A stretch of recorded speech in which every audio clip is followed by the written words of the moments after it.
Dear student, good morning to all. How are you? Hope you are well. By the grace of Almighty, I am translating into Bengali language for your better understand. সুপ্রিয় শিক্ষার্থী বিন্দু, কেমন আছো? আশা করি তোমরা সকলেই ভালো আছো। করোনার এই মহামারীর সময়ে সবাই ঘরে অবস্থান করবে এবং সচেতন থাকবে। সুপ্রিয় শিক্ষার্থী বিন্দু, দেখো আজকের এই উন্নত বিশ্বগুলো থমকে দাঁড়িয়েছে শুধুমাত্র করোনার এই কারণে। আমাদের এই করোনার কারণে 16ই মার্চ 2020 থেকে সকল শিক্ষা প্রতিষ্ঠান বন্ধ রয়েছে। তোমরা জানো বাংলাদেশ একটি উন্নয়নশীল দেশ, সেখানে উন্নত বিশ্ব যেখানে থমকে দাঁড়িয়েছে শুধুমাত্র করোনার কারণে, করোনার সুবল থেকে রেহাই পেতে, সেখানে উন্নয়নশীল দেশ হিসেবে বাংলাদেশে অবশ্যই আমাদেরকে সতর্ক থাকতে হবে। আমাদের এই সতর্কতা অবলম্বনের জন্য আমরা 16ই মার্চ 2020 থেকে সকল শিক্ষা প্রতিষ্ঠান বন্ধ রেখেছি তোমাদের কথা ভেবে। এখন আমরা যদি তোমাদের কথা ভেবে সকল কিছু বন্ধ করে রাখি, তোমাদের পড়াশোনা অবশ্যই বিঘ্ন ঘটবে। ডিয়ার লার্নার্স, ফর ইউর তোমাদের প্রয়োজনে এবং তোমাদের আয়োজনে আমাদের এই ক্ষুদ্র প্রচেষ্টা অনলাইন ক্লাস। আমাদের এই অনলাইন ক্লাসের মাধ্যমে যদি তোমাদের বিন্দুমাত্র উপকৃত হয়ে থাকে, তবে আমাদের এই অনলাইন ক্লাসে অবশ্যই সার্থকতা লাভ করবে। Now dear student, let us introduce myself. চলো আমি আমার পরিচয় দিই। সুপ্রিয় শিক্ষার্থী বিন্দু, I am Bandana Rani Mahanta, resource teacher, Barodah high school, Pirganj, Rangpur. Dear learners, today's content, class 9 and 10. Today's content, voice change, English second paper. Dear learners, তোমরা অবশ্যই জানো যে ইংলিশ সেকেন্ড পেপার অর্থাৎ ইংরেজি দ্বিতীয় পত্রে ভয়েস চেঞ্জ একটি ইম্পর্টেন্ট বিষয়। Before starting our class, we should know about such idea of what is voice. আমাদেরকে অবশ্যই জানতে হবে ভয়েস কাকে বলে। What is voice? Dear learners, now see the board. What is voice? Voice is the way of expressing verb which describes whether the subject does the work or it has been done by the subject. Again, voice is the way of expressing verb which describes whether the subject does the work it has been done by the subject. I translate into Bengali language. Voice হলো ভার্বের গঠন যার দ্বারা subject নিজে কিছু করে বা অন্যের কাজ তার উপর এসে পড়ে। আবারও দেখো, ভয়েস হলো ভার্বের গঠন। ভার্ব মানে ক্রিয়া বা যে কাজ করে তাকেই ভার্ব বলে। দেখো, ভয়েস হলো ভার্বের গঠন যার দ্বারা সাবজেক্ট নিজে কিছু করে বা অন্যের কাজ তার উপর এসে পড়ে। তো সুপ্রিয় শিক্ষার্থীবৃন্দ, আমাদেরকে জানতে হবে যে ভয়েস কত প্রকার, অর্থাৎ how many kinds of voice. Dear learners, there are two kinds of voice. One is active voice, another is passive voice. Active voice means কর্তৃবাচ্য and passive voice means কর্মবাচ্য। অর্থাৎ আমাদেরকে এই ভয়েস চেঞ্জ করার পূর্বে জানতে হবে what is voice, how many kinds of voice, and what is active voice and what is passive voice. আমাদেরকে অবশ্যই এগুলো বিষয় জেনে নিতে হবে। What is voice? আমরা এই ক্লাসের পূর্বে দেখেছি হোয়াট ইজ ভয়েস অর্থাৎ ভয়েস কাকে বলে। এখন আমরা দেখব what is active voice and what is passive voice. Dear learners, now see the board. Active voice. What is active voice? Active voice means that a sentence has a subject that acts upon its verb. Again, active voice means that a sentence has a subject that acts upon its verb. অর্থাৎ যে সেন্টেন্সের subject নিজে সক্রিয় বা active হয়ে কাজ সম্পূর্ণ করে সেই সেন্টেন্সের ভার্বে অ্যাক্টিভ ভয়েস হয়।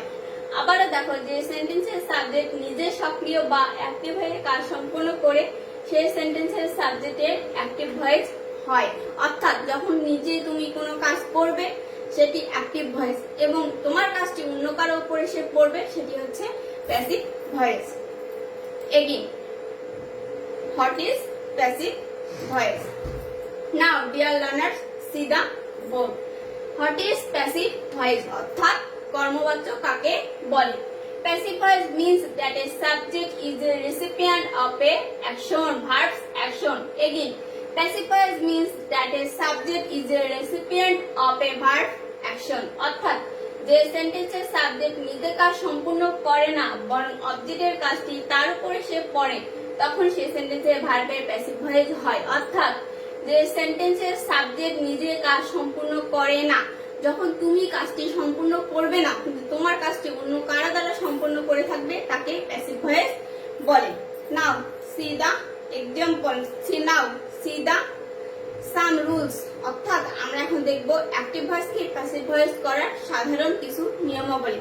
When we change the sentence active voice to passive voice, we should know some idea and some rule of active voice to passive voice. Now, dear learners, active voice के passive voice করার কিছু সাধারণ নিয়ম। active voice এর সাবজেক্টটি passive ভয়েসের object হয় এবং তার পূর্বে বাই বসে। অ্যাক্টিভ ভয়েসের সাবজেক্টটি অর্থাৎ অ্যাক্টিভ ভয়েসের যেটি সাবজেক্ট সেটি প্যাসিভ ভয়েসের অবজেক্ট হবে এবং তার পূর্বে বাই বসবে।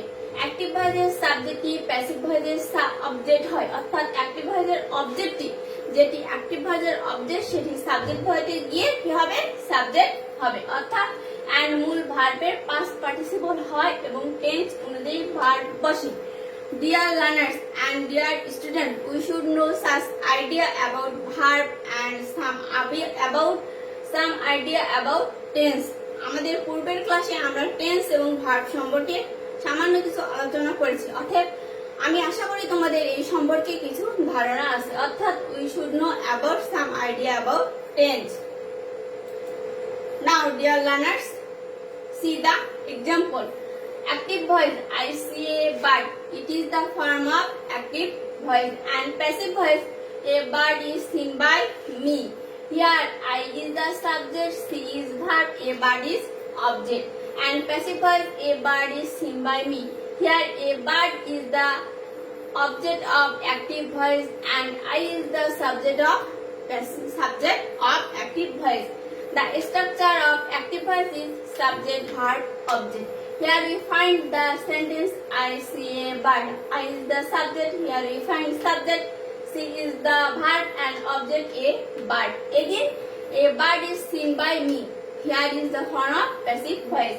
Another structure is passive voice is subject, object of active voice. A bird is the subject and is the auxiliary verb according to tense and verb এর pp from অর্থাৎ past participle from plus by plus object of subject. Me is the subject of active voice and I is the, here we find me. I is the possessive form of me. Now another example. Dear learners, I see a bird. It is the example of present indefinite tense. Now he saw a tiger. A tiger was seen by me. He saw a tiger. It is the example of past indefinite tense. Here we find saw. It is the past form of see. He saw a tiger. Here he is the subject. Saw is verb and a tiger is object. Passive form is a tiger was seen by him. The structure of active voice is subject, verb, object. Here we find he is the subject. Saw is the verb and a tiger is object. Another structure is the voice is passive voice is subject of object plus auxiliary verb according to tense and verb with the pp from অর্থাৎ past participle from plus object plus by plus object.